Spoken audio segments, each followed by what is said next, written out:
Oh, hello. My name is James and welcome to Mirror Domains. And today I'm going to be talking about the story out there of Kathleen Kennedy looking for female directors for Star Wars movies. Oh, that's terrible news. That's tragic. What's going to happen? People are getting their feathers ruffled. Let's talk about it.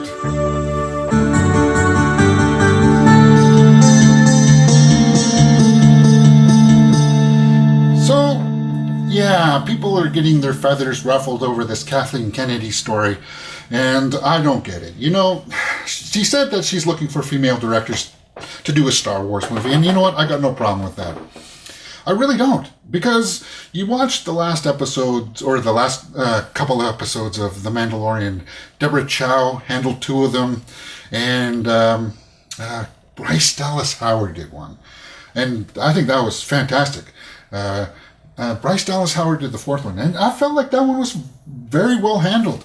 And you know what? I have no problem with people, females directing Star Wars movies. I really don't. I think as long as they're a fan of it and understand the property, then that's cool with me, man. You know, and I think that's the thing that has to happen, though. They have to be a fan of the property, not something that's just kind of like, oh, well, I'm a director, and here's a new job for me. Oh, is it Star Wars? Well, I don't really know much about Star Wars, but I'm a director, so I can direct anything. No, I think that's what they were doing in the past, and they have to get away from that. They have to get people who are fans of the property to make Star Wars movies, because I think, for the most part, that's where The Mandalorian really shine, because you can tell the producers, Favreau and Filoni, are fans of that universe. And as long as it's somebody who is a fan, then I don't think you can go too wrong. Who cares if they're a female? Now, this is where I'm going to get a little bit on my pulpit here, and it may rub some people the wrong way. I see these channels out there, and this is their bag. They like to talk about the toxic femininity and how Star Wars is becoming like this SJW kind of tentpole thing that has to make a huge statement, and they put out video after video of this stuff. And I'm not going to tell people what they can or cannot do with their channels, but I just got to tell you this straight up. One video or two is fine, I would imagine. Yeah, if you want to get something off your chest. But if you're constantly making videos of you yelling and screaming about society not being fair, you got to think, man, you're dealing with negative emotions. And when you're dealing with negative emotions, yeah, that sells. Hey, look at me, I'm so angry, I can't believe this happened.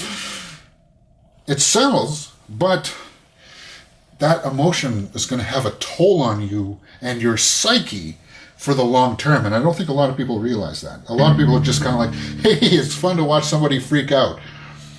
But you're also dealing with the negativity too. You're letting it inside of you, and you're letting it just eat away at you, and you just can't stop thinking about it. And that's not good for you in the long run. It's really not. So what if, you know, they want to have a little bit of a female empowerment theme? I have no problem with that, as long as you explain it, right? As long as there's a good reason for it. And in the sequel trilogy, Rise of Skywalker, they explained it. So there it is. You may not like the explanation, but it was there for Rey to have all these big powers. And I see a lot of channels just really, really, really driving this home, this hatred, and I just feel like that's not my bag. That's not why I want to talk about Kathleen Kennedy. You know, I feel like if she wants to do it, then fine. I have no problem. As I said, as long as it's a good film that's realized, where the story is realized. And that's the key, because the sequel trilogy, you got the real sense that the story was not realized.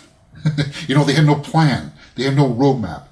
And a lot of that falls on Iger. A lot of that falls on Bob Iger, because he really pushed for the episode 7 to be out really quick, and they couldn't map it all out.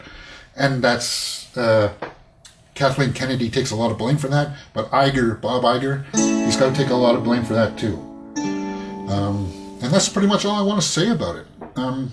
Yeah, I can't wait to see a female-made Star Wars film. I really don't care what gender somebody is when they make movies. As long as the movie's good and the story's realized, I'm all on board. And as far as us as a society right now, having that inclusion, having that recognition will only help us in the long run. So that's all I got to say on the subject. I know this is not my normal reactions and reviews kind of stuff, but I like to do these commentaries every now and then. And if you would like to see it, then hit that thumbs up button and subscribe.